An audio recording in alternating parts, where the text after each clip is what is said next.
Hello everyone, David here. It's December, which means that it's time for my annual Top 10 VR Games of the Year roundup.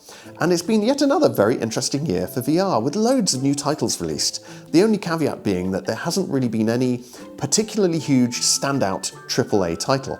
So I've had to be quite picky about what I play. A few developers have been kind enough to send me review codes to unlock the games, but the rest I've had to buy myself. So this list is going to be highly subjective, and I just want to give a shout out to a few games I haven't got a chance to play yet from this year. First of all, Iron Man VR, which looks like a lot of fun, a lot of great shooting and a nice story. Aspire 2, which looks like a great stealth game, and Among Us VR, which looks like a lot of fun in multiplayer. Also, I was really pleased to see that Demio got a pass-through update this year, which means that you could take this tabletop game and play it on your actual tabletop if you want, or sit down on the sofa and have the game happening in front of you in your living room, which I just think is really cool. So if you haven't had a chance to play Demio yet, I do suggest you give it a go if you like turn-based strategy or tabletop games. So, having said all that, I'm sure this list will be highly subjective, and I suggest you argue it out in the comments section down below. But without further ado, let's get on with it. Here we go. At number 10, it's Ruins Magus. The first of two games on this list to feature spunky anime sidekicks, I did wonder if that was supposed to be the theme for this year. This game encourages you to go spelunking armed with magic weapons, and although I was totally ready for it, I found the gameplay not all that much fun in the end. The characters were quite irritating, and the world felt barren, except for a few hotspots around the camp. However, I did like the art style and premise. With some improvement to the gameplay loop, better writing, I could see myself really liking it. It'll be worth watching out for a potential sequel if Character Bank takes some of their learnings away from this game, but it's more of a high potential situation at the moment.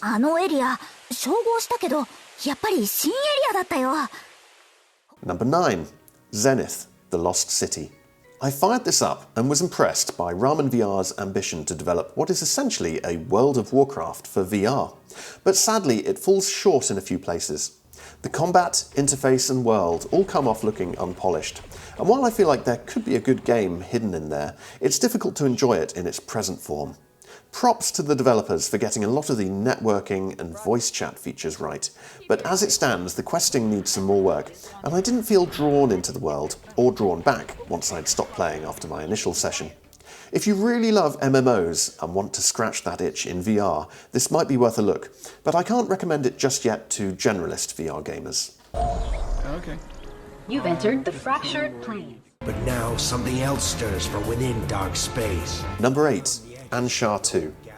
I haven't played the original Anshar, so I'm coming to the sequel completely fresh, and at first glance it definitely puts me in mind of some of the classic space games of my youth, like Wing Commander or Homeworld.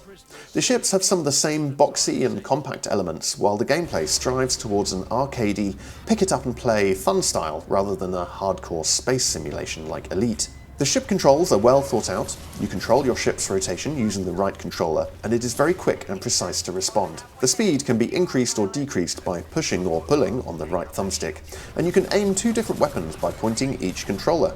Having said that, it can be a bit confusing trying to aim with two cursors at once. I think it's something I could get used to, but definitely a new prospect to a seasoned space dog like me. Osway have achieved an epic-feeling galaxy for sure, but I feel they missed a slight trick by not playing with the IPD, the interpupillary distance. They could have exploited this to make the ships feel massive. The IPD makes them feel more like miniatures instead, something I can't show you in 2D video, sadly. And it's fine for gameplay, but could have been changed for cutscenes to make the structures feel imposing and massive, instead of like little toys. There are a couple of other little bugs that could have been picked up in development, and I hope will be fixed in future patches, like the music being slightly too loud for the dialogue. But overall, it's a fun package if you want a space dogfighting game. Probably the best release this year. We can make it right before the Durgal are able to use their weapons. Dr. Lochner.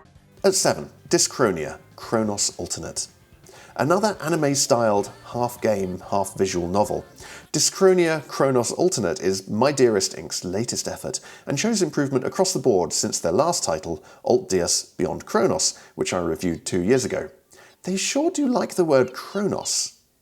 Some of my complaints about the last game, mostly that you didn't have any freedom of movement, have been addressed, and the game world and characters seem a little more alive than before, although not on the same level as a typical NPC from a recent AAA game.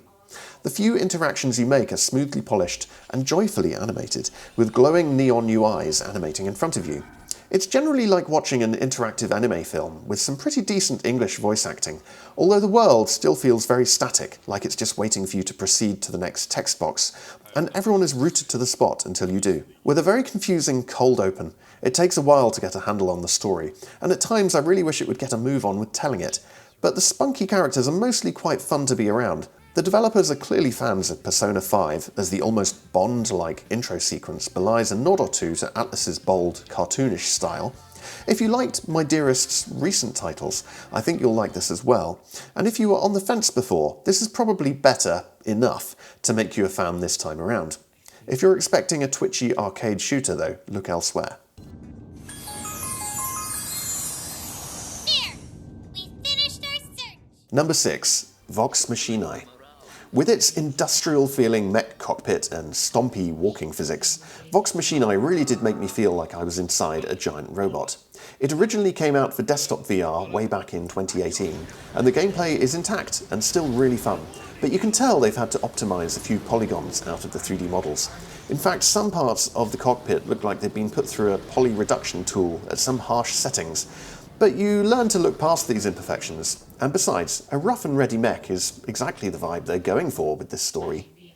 The AI companion sprinkles some dry humour on the experience, and I do enjoy the sections between levels where you can wander around and interact with the crew. It definitely livens up what would otherwise be a series of repetitive mech missions. The controls for the mech itself are actually great, and remind me of MechWarrior 2 back in the day, with a big stick to control speed, and the weapons bound to your much more precise head direction for aiming. More of a simulation than the arcadey world of mechs, go for this one if you want your robot slow, stompy, and satisfying, with a narrative to boot. Well, there goes our most seasoned security officer. No. This presence. Number 5. The Tale of Onogoro. Another anime-styled title. This one invites you into the world of Onogoro as you travel around the island and solve puzzles, while transporting the Shrine Maiden Haru by levitating her stone onto magical portals. It sounds rather crazy, but it's a pretty tight gameplay loop. You are both vulnerable to the attacks of monsters, called kami, and you must avoid their attacks while simultaneously shooting the correct powers from your guns to open doors, pull levers, or destroy obstacles. The complexity of the puzzles nicely ramps up as the game goes along, and Haru talks to you throughout, which makes it really feel like a journey as you move from one set piece to the next. I would say that the voice acting doesn't quite nail it, and the explanations of why Haru has several steam-powered limbs leave me with more questions than answers. Along with the main antagonist, whose motivation I really don't understand, but fine, he sounds like a bad guy. The world itself can feel a bit barren, as the developers clearly chose to hone the purity of the puzzles rather than spend time on making every facet of the world interactive. And that's okay once you learn the limitations of what you can and can't interact with. It's charming enough that if you like the gameplay, you'll want to keep trundling along, and after a decent play session, you'll probably realise that you quite enjoyed your time with this little adventure. I can't believe it worked. Sasha? Number 4. Red Matter 2. Who would have thought that combining escape rooms, VR, and Soviet-era 70s technology would make a fun game? Well, Vertical Robot did, I suppose, because that's exactly what you get with Red Matter 2. I appreciate that they've stayed on the right side of horror with this one. It's more of an intriguing world to explore, not a scary one, as you solve the tricky puzzles and work your way through this abandoned space station. The levels themselves tell a story as you piece together past events and read the logs of your former colleagues. One thing I particularly liked, and didn't entirely expect to, was the grabbing arms at the end of your controllers. Most games simulate your hands by way of removing the controllers that you're holding in the real world, but this time the developers have gone the other way, copying the VR controller layout in VR and putting grabbing fingers at the end, so it really feels right how your fingers hover over the buttons and you manipulate these tools to grab objects in the environment. They even have a slight sense of wobble that adds to the believability when you're holding something. My main complaint about this title is how the puzzles are often obtuse, and I can find myself getting stuck for long periods of time just because I haven't combed the environment thoroughly enough to find the missing parts of the puzzle. Some kind of hint or reminder mechanic would have been useful, so I get a nudge in the right direction after I've been wandering around without progress for several minutes. It's a great game, if slightly flawed, and manages to look great on the Quest 2 with some fantastic lighting and reflections. If you liked The Room VR, I think you'll appreciate this one as well. Established.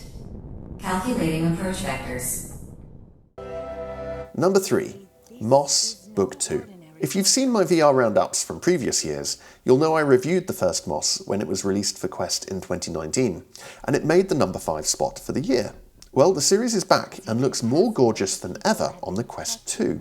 Moss herself is charmingly animated, and I found myself warming to these little mice characters as the story unfolded. The combat feels a tiny bit clunky, though, as I struggle to really accurately control my swashbuckling rodent, but it is still quite fun as you bash clockwork beetles and freeze them with your special powers as the Reader. I really like how you control Moss through standard gamepad controls, but can also reach out to heal her with your hands if she takes damage. It's quite breathtaking to look around at its miniature vistas, particle effects and scurrying creatures, and it's clear the art team at Polyarch were hard at work sculpting this world. I might recommend it just for the gorgeous visuals alone, if the subject matter didn't make it a bit harder to swallow. And I think this fantastical war between mouse people will make Moss 2 a bit like Marmite. You'll either fall in love with the world or feel quite distanced from it, as your suspension of disbelief is stretched to the limit. I really appreciate what they've done here, and they get my respect as game developers. If you liked Moss 1, you will love this. Well. Croak the toad. If it isn't the world's smallest snake slayer. Oh, hello there. Number 2. Table of Tales, The Crooked Crown. This title definitely put me in the mood of Demio, a game I highly rated last year, and it follows a similar concept as you move miniature figurines around a board, as if playing a tabletop game with your friends. I have to admit, I thought it was a dumb idea at first. Why strap all this high-tech equipment to your face, to then just simulate moving tiny soldiers around? Well, it works. The gameplay itself makes you carefully consider how to move your characters and which special abilities to exploit, and then which ones to upgrade. The story adapts to your gameplay decisions, which makes the way it unfolds feel wonderfully organic, and it's narrated charmingly by Julianne Dean, who is no stranger to TV and game voiceovers, as she gives the character's life with some quite amusing impressions. One thing I particularly liked was how the grid squares animated and changed when the level moves to a different location. It helps make the world feel alive, and they picked very carefully which elements they would animate and which would remain embellished in the viewer's imagination. I can see myself getting comfortable and spending a good chunk of time with this title. It encourages you to kick back and drink in the game world while you mull over your strategic decisions. I love seeing the animations play out and the story unfold as you lead your ragtag team of heroes through their adventure. It really feels like an indie game, conservative in scope and without any lavish set pieces, but I have to admit I really had fun playing it. Let me free and I'll sail it for you. She seems genuine, and you could pick that lock. And at number 1, it's BONELAB. BONELAB is a hardcore game unapologetically aimed at hardcore VR gamers. The guns feel absolutely fantastic. Looking down the sights is the perfect way to improve your aim, and they all reload with satisfying clicks and clunks. The puzzles are also well crafted and give you the freedom to solve them any way you can using the physics engine. And along with the general eerie aesthetic and drip-fed mystery, it pays homage to the turn of the millennium's Half-Life 2, which I don't mind at all. But exactly what makes BONELAB great for hardcore gamers will put off a more casual crowd, and more than a few times I found myself fighting some of the jank just to climb up a ladder or jump from one box to another. Occasionally I will lose my gun in the heat of the moment because I'm fiddling with reloading it, and the game, quite reasonably, misinterpreted my frantic flailing. The puzzles can be obtuse at times with no hints or even an indication that you're going the right way. I don't ever feel at home in BONELAB. It gives me the same sense of creeps I got from Half-Life Alyx, which, if you'll watch my review from a couple of years ago, was really the only thing I didn't like about it. I love what Stress Level Zero are aiming to achieve here, something really brave and new in an era of many VR shooter clones, and for the most part they have achieved it. Going for a no-holds-barred physics simulation gives the player freedom, but it does cause some awkwardness at times, just because, since we're limited to head and hands tracking, and they're not always perfect, the translation of your real-life movements to the game world is not translated 100%. It has flaws, and I don't find myself wanting to spend hours and hours in its game world, but it's certainly a standout title for the year, and it's the game you will show off to your mates if you want to impress them with your latest VR game. Although it's not perfect, I think it deserves recognition as my best game of the year, and with support for third-party mods built in, I can see some crazy experiments being shared among the community as time goes on. If you want to see some more footage, I streamed my first play session with the game on YouTube, and you can still watch that. And now I look forward to seeing what the developers do next. Okay, that was cool. Okay, so there you go. Those are my top 10 VR games of the year. I capture all of the footage myself, and I play all of the games, and it's a lot of work. But if you feel like I've missed something out, please do let me know in the comments section down below. Or if you think I'm just plain wrong about a game, then feel free to leave me your point of view, and I'll probably read it. In terms of technology, we got the Meta Quest Pro released this year, which was very expensive at launch, but it did have a couple of cool features. So it had smaller lenses and better displays, although actually not that much higher resolution than the Quest 2. But I think most importantly, it had color pass-through, which means that we're now entering an era of potentially awesome AR games. And I've seen some interesting experiments on Reddit already, but I think it's only a matter of time now before we get a fully blown AR game that really feels like it's happening in the world around you. And I think that's going to be really cool. Next year, I'm expecting the Quest 3 to be released, with some of the technology trickling down from these more expensive headsets, but the Quest 3 will probably be at a more reasonable price point. And also, I thought it was fascinating how the Nreal Air got so much attention this year, and I think that's mostly down to the fact that it was in a really portable form factor. So they basically looked like chunky sunglasses, and just had little built-in displays. And I think if we can get the technology from a VR headset like this into a form factor like the Nreal Air, that's when VR is going to become truly mainstream. And I think that's going to be really exciting. Okay, I hope this video was entertaining on some level. If so, then leave me a like, and you can help me out by subscribing to my channel as well. Okay, see you next time.